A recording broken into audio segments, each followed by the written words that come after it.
আবার একটি নতুন রেসিপি নিয়ে আপনাদের সামনে চলে এলাম।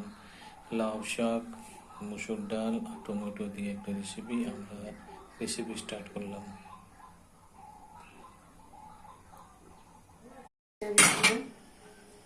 ডাল সিদ্ধ হয়ে গেছে,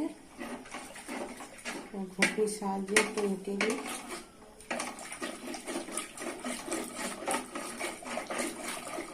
এইভাবে ডালগুলো দিয়ে উঠে দিলে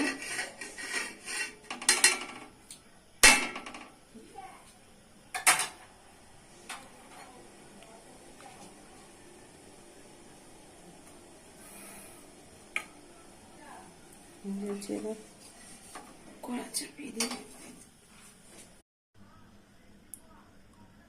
ডাল রান্না হয়ে গেছে।